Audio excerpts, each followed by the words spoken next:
আপনি কি কখনো ভেবে দেখেছেন, যখন এই মহাবিশ্ব ছিল না, যখন কোনো গ্রহ, নক্ষত্র, চাঁদ কিংবা সূর্য কিচ্ছু ছিল না, এমনকি যখন সময় বা কাল বলতেও কিছু ছিল না, তখন কি ছিল? তখন কোথায় ছিলেন আমাদের মহান স্রষ্টা? আজ আমি আপনাদের নিয়ে যাব সেই অসীম শূন্যতায়, যেখানে সৃষ্টির প্রথম প্রদীপ জ্বলে উঠেছিল এক পরম মায়ায়। যদি হৃদয়ে ঈমানের টান অনুভব করতে চান, তবে আজকের এই দীর্ঘ যাত্রাটি আপনার জীবনের শ্রেষ্ঠ সফর হতে চলেছে। হে প্রিয় দর্শক, গভীর মনোযোগ দিয়ে অনুভব করার চেষ্টা করুন। আজ থেকে কয়েক হাজার বছর নয়, বরং সময়েরও আগে, যখন সময় নিজেই সৃষ্টি হয়নি। চারদিকে শুধু এক অসীম নীরবতা, কোনো শব্দ নেই, কোনো আলো নেই, কেবল এক পরম শূন্যতা।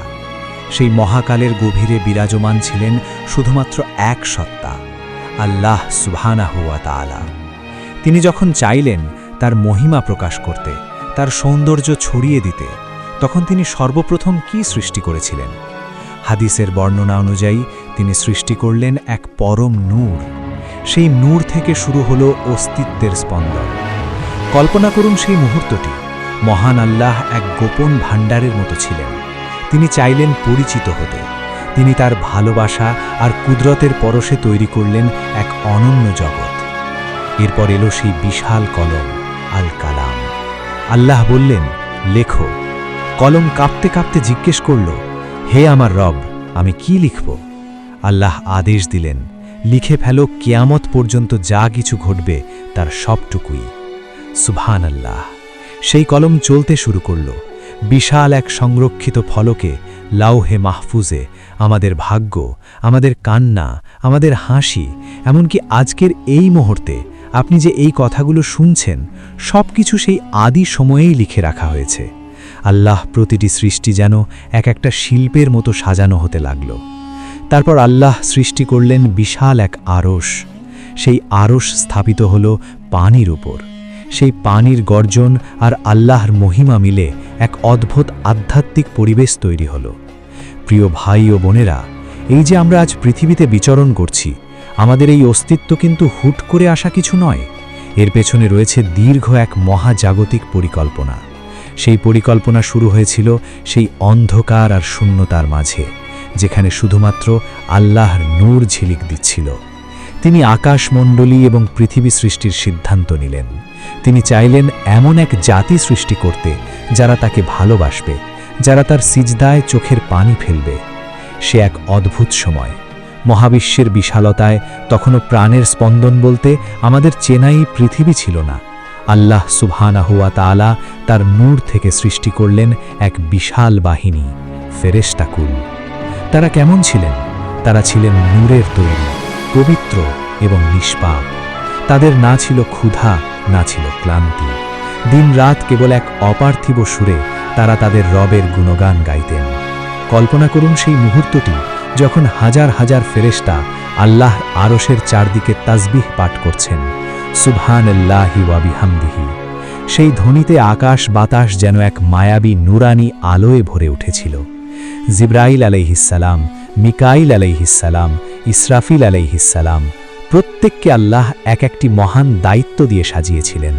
কিন্তু সৃষ্টির এই ধারা সেখানেই থেমে থাকেনি। আল্লাহ চাইলেন ভিন্ন এক উপাদানে নতুন কিছু সৃষ্টি করতে। তিনি আগুনে লেলিহান শিখাকে তৈরি করলেন জিন জাতিকে। ফেরেশতারা ছিলেন কেবলই অনুগত, কিন্তু জিনদের দেওয়া হলো ইচ্ছাশক্তি। পৃথিবীতে মানুষের আগমনের হাজার হাজার বছর আগে এই জিন জাতিই ছিল পৃথিবীর অধিপতি। তারা এই সবুজ পৃথিবীতে বিচরণ করত, ঘরবাড়ি তৈরি করত। কিন্তু সময়ের সাথে সাথে তাদের হৃদয়ে বাসা বাঁধল অহংকার। আগুনের তৈরি সেই জাতি ভুলে গেল তাদের স্রষ্টাকে। তারা পৃথিবীতে শুরু করল রক্তপাত, হানাহানি আর চরম বিশৃঙ্খলা। পৃথিবী তখন ক্রন্দসী। জিনের অত্যাচারে প্রকৃতি যেন গুমড়ে কাঁদছিল। আল্লাহ তখন ফেরেশতাদের এক বাহিনীকে পাঠালেন পৃথিবীতে, যাতে সেই অবাধ্য জিনদের দমানো যায়। সেই ফেরেশতা বাহিনীর সাথে ছিলেন একজন, যিনি জিন হয়েও নিজ ইবাদত আর একনিষ্ঠতায় ফেরেশতাদের কাতারে জায়গা করে নিয়েছিলেন। তিনি ছিলেন আজাজিল, যাকে আমরা আজ ইবলিস নামে চিনি। সেদিন সে ছিল আল্লাহর সবচেয়ে প্রিয় ইবাদতকারী। তার সিজদায় মাটি ধন্য হতো। হায় আফসোস, তার এই তাকওয়া আর ইবাদতের আড়ালে লুকিয়েছিল এক ভয়ঙ্কর বিষাক্ত অহংকার। সে ভাবত, আমার চেয়ে বড় ইবাদতকারী আর কেউ নেই। ফেরেশতারা যখন পৃথিবীতে জিনদের হটিয়ে শান্তি ফিরিয়ে আনলেন, মহাবিশ্ব আবার শান্ত হল। কিন্তু আল্লাহ এবার এমন এক পরিকল্পনা করলেন যা শুনে ফেরেশতারাও বিস্ময়ে থমকে গেলেন। আল্লাহ ঘোষণা করলেন, আমি পৃথিবীতে আমার এক খলিফা বা প্রতিনিধি পাঠাতে চাই। ফেরেশতারা বিনয়ের সাথে আরজ করলেন, হে আমাদের রব, আপনি কি সেখানে এমন কাউকে পাঠাবেন যারা আবার রক্তপাত ঘটাবে? আমরাই তো আপনার প্রশংসা আর পবিত্রতা ঘোষণা করছি। আল্লাহ বললেন, আমি যা জানি তোমরা তা জানো না। শুরু হলো এক মহা বিস্ময়কর মুহূর্ত। জান্নাতের পবিত্র মাটি একত্রিত করা হলো, সব রঙের, সব প্রকৃতির মাটি। সেই মাটি দিয়ে আল্লাহ নিজের কুদরতি হাতে তৈরি করলেন এক অবয়ব, আমাদের পিতা আদম আলাইহিসসালাম। সেই মাটির দেহটি যখন জান্নাতের দরজায় পড়েছিল, তখন নূরের ফেরেশতারা অবাক হয়ে সেই সৃষ্টিকে দেখতেন। কিন্তু ইবলিস, তার মনে তখন হিংসার আগুন জ্বলছিল। সে সেই মাটির দেহের চারপাশে ঘুরে বেড়াত আর ভাবত, আমি আগুনের, আর এই নিছক মাটি, একে আমি কখনোই সম্মান করব না। হিংসার অহংকারের সেই বীজ থেকেই শুরু হলো মহাপ্রলয়ের পটভূমি। ইবলিস জানত না, এই মাটির দেহে আল্লাহ যখন তার রূহ ফুঁকে দেবেন, তখন এটি হবে সৃষ্টির শ্রেষ্ঠ মুকুট। জান্নাতের বিশাল প্রান্তরে তখন পড়ে আছে সেই নিথর মাটির দেহ। দীর্ঘ সময় ধরে সেই অবয়বটি সেখানে ছিল। ফেরেশতারা পাশ দিয়ে যাওয়ার সময় বিস্ময় নিয়ে তাকাতেন, আর ইবলিস তার ভেতরকার শূন্যতা দেখে বিদ্রূপের হাসি হাসত। সে জানত না, এই শূন্যতা পূর্ণ হতে চলেছে মহান রবের পরম মায়ার স্পর্শে। তারপর সেই মুহূর্তটি এলো। আল্লাহ সুবহানাহু ওয়া তাআলা তার কুদরতি রূহ ফুঁকে দিলেন সেই মাটির দেহে। কল্পনা করুন, পায়ের আঙুল থেকে শুরু করে ধীরে ধীরে প্রাণস্পন্দন ছড়িয়ে পড়ছে সারা শরীরে। যখন সেই রূহ মাথার কাছে পৌঁছালো, আদম আলাইহিসসালাম প্রথমবার চোখ মেললেন। তিনি দেখলেন জান্নাতের সেই অভাবনীয় সৌন্দর্য। তার মুখ থেকে প্রথম যে শব্দটি বেরিয়ে এলো তা ছিল আলহামদুলিল্লাহ। মহান রব পরম মমতায় উত্তর দিলেন, ইয়ারহামুক আল্লাহ, অর্থাৎ তোমার রব তোমার উপর দয়া করুন। সুবহানাল্লাহ। আমাদের অস্তিত্বের প্রথম শুরুটাই হয়েছিল রবের দয়া আর প্রশংসা দিয়ে। আল্লাহ আদম আলাইহিসসালামকে শেখালেন সব কিছুর নাম। এমন এক জ্ঞান তাকে দান করলেন যা ফেরেশতাদেরও ছিল না। এরপরই এলো সেই চূড়ান্ত পরীক্ষার সময়। আল্লাহ আদেশ করলেন, হে ফেরেশতারা, তোমরা আদমকে সিজদা করো। সেই বিশাল আরশের নিচে এক অদ্ভুত দৃশ্য তৈরি হলো।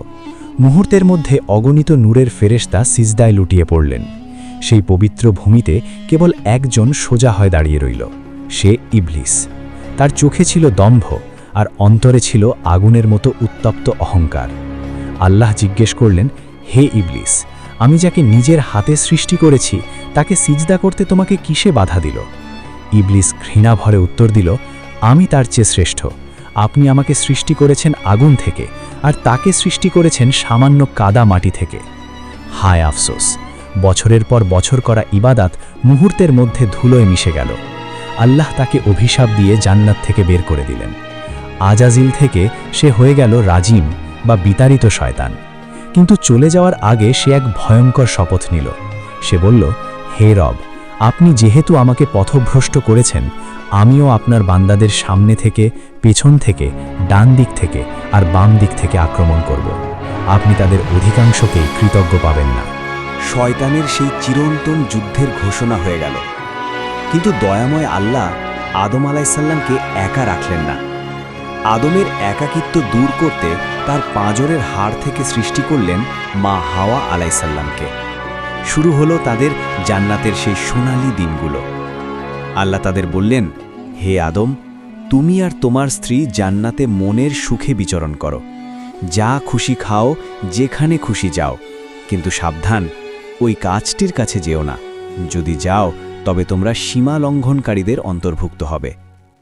জান্নাতের সেই মায়াবী দিনগুলো কাটছিল পরম সুখে। কিন্তু জান্নাতের বাইরে থেকে ইবলিস প্রতিনিয়ত ফোন দিয়ে আঁটছিল।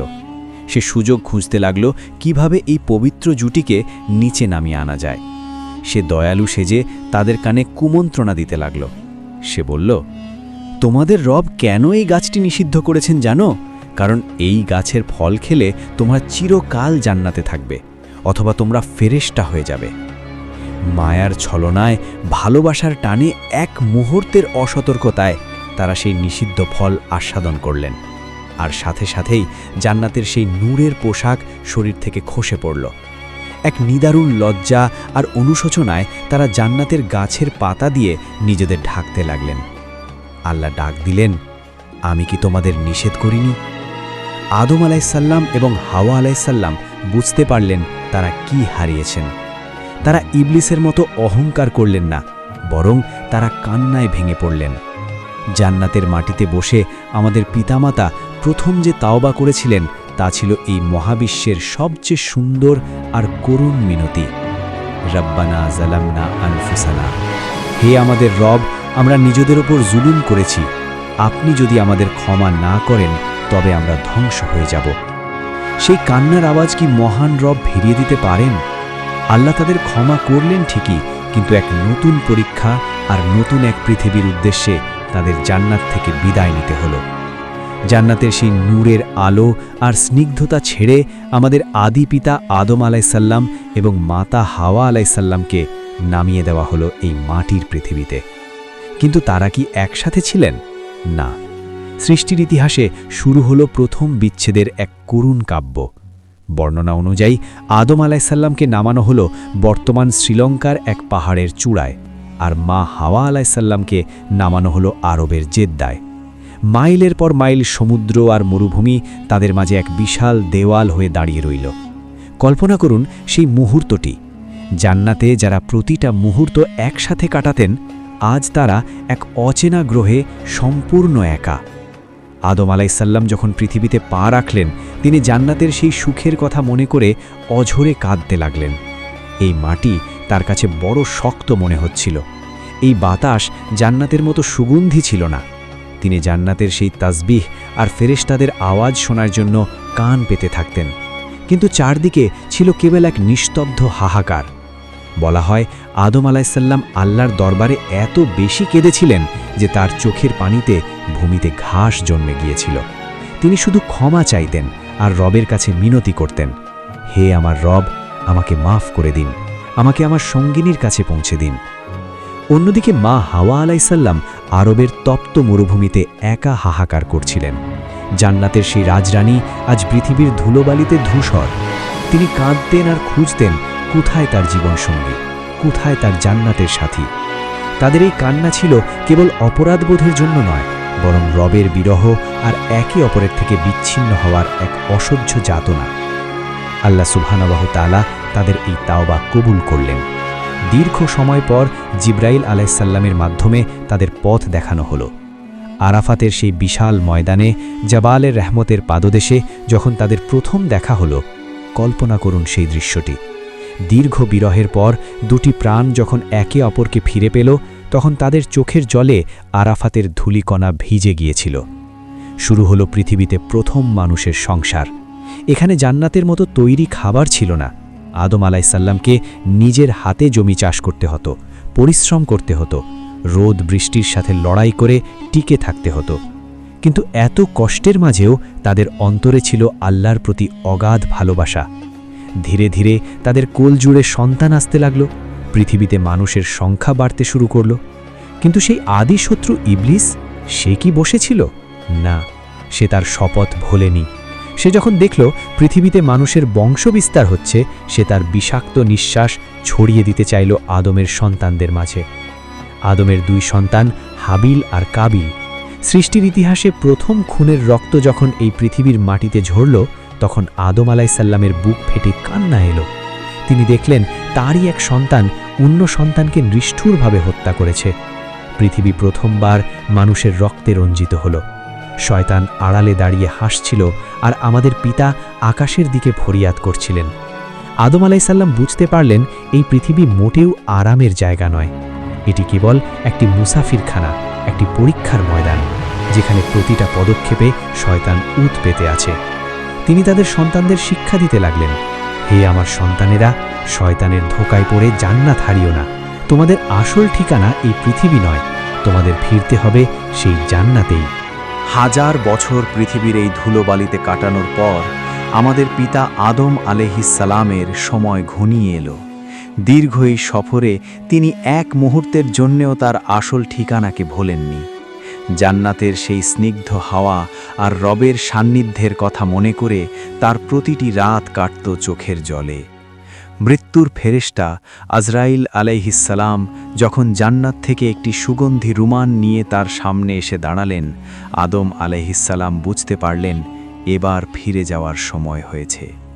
তার সন্তানরা পাশে বসে কাঁদছিল। তিনি তাদের দিকে তাকিয়ে শেষবারের মতো বললেন, হে আমার সন্তানেরা, শয়তান যেন তোমাদের ধোঁকা না দেয়। আমি জান্নাত থেকে এই পৃথিবীতে এসেছি এক ভুলের কারণে। তোমরা যেন ভুল করে জান্নাত না হারাতো। আদম আলাইহিসসালামের রূহ যখন দেহ ছেড়ে বেরিয়ে গেল, আকাশ বাতাস যেন এক নিস্তব্ধতায় ডুবে গেল। আমাদের পিতা চলে গেলেন, রেখে গেলেন এক বিশাল মানব জাতিকে। কিন্তু এই ইতিহাস কি কেবল এক গল্পের? না। একটু চোখ বন্ধ করে ভাবুন তো, আমরা আজ কোথায় আছি? আমাদের এই জীবন, এই ব্যস্ততা, এই গাড়ি বাড়ি, এসব কি আমাদের আসল পরিচয়? না, আমাদের আদি পিতা ছিলেন জান্নাতের রাজকুমার। আমরা জান্নাতের সন্তান। আমাদের রক্তে, আমাদের আত্মায় আজও সেই জান্নাতের সুঘ্রাণ মিশে আছে। তাই তো এই পৃথিবীর কোনো সুখে আমরা পুরোপুরি শান্ত হতে পারি না। আমাদের মন সবসময় এক অজানা শূন্যতায় কাঁদে। হায়, আমরা কি ভুলে গেছি সেই দিনের কথা, যেদিন শয়তান আমাদের পিতাকে জান্নাত থেকে বের করার জন্য কসম খেয়েছিল? আজ আমরা সেই শয়তানের পেছনে ছুটে নিজের আসল ঘরকে ভুলে যাচ্ছি। কত রাত আমরা পার করে দিই রবের কথা চিন্তা না করে। কত দিন হয়ে গেল আমরা সিজদায় পড়ে দুফোঁটা চোখের পানি ফেলিনি। আমাদের রব তো প্রতি রাতে আরশের নিচে ডাকেন, কে আছো ক্ষমা চাওয়ার, আমি তাকে ক্ষমা করে দেব। কিন্তু আমরা কি সাড়া দিই? আমরা কি অনুভব করতে পারি সেই রবের মায়া, যিনি আমাদের সৃষ্টি করতে গিয়ে নিজের হাতে মাটি মেখেছেন? প্রিয় ভাই ও বোনেরা, সৃষ্টির এই ইতিহাস আমাদের এক বড় শিক্ষা দেয়। এই পৃথিবী আমাদের ঘর নয়, এটি কেবল একটি পরীক্ষাগার। আদম আলাইহিসসালাম জান্নাত থেকে নেমেছিলেন এক ভুলের কারণে, কিন্তু তিনি তাও তওবা করে রবের প্রিয় হয়েছিলেন। আমরাও কি পারবো না আমাদের ভুলগুলো স্বীকার করে সেই দয়াময় রবের কোলে ফিরে যেতে? সময় খুব অল্প। একদিন আপনার আমার সবার চোখ চিরতরের জন্য বন্ধ হয়ে যাবে। সেদিন কি আমরা রবের সামনে দাঁড়িয়ে বলতে পারবো, হে আল্লাহ, আমি আমার ঘর জান্নাতে ফেরার চেষ্টা করেছিলাম? আসুন এই মায়াবী ইতিহাসের শেষে আমরা একবার রবের কাছে হাত তুলি, চোখের জল ছেড়ে বলি, হে আমাদের মালিক, আমাদের আদি পিতাকে যেমন ক্ষমা করেছিলেন আমাদেরও ক্ষমা করে দিন। আমরা ক্লান্ত, আমরা গুনাহগার। আমাদের এই পৃথিবী নামের জেলখানা থেকে মুক্তি দিয়ে আপনার সেই চিরসুখের জান্নাতে আবার জায়গা করে দিন। আমাদের যেন ইবলিসের সঙ্গী হতে না হয়। আমরা আপনার কাছে ফিরতে চাই। আমরা কেবল আপনার কাছেই ফিরতে চাই।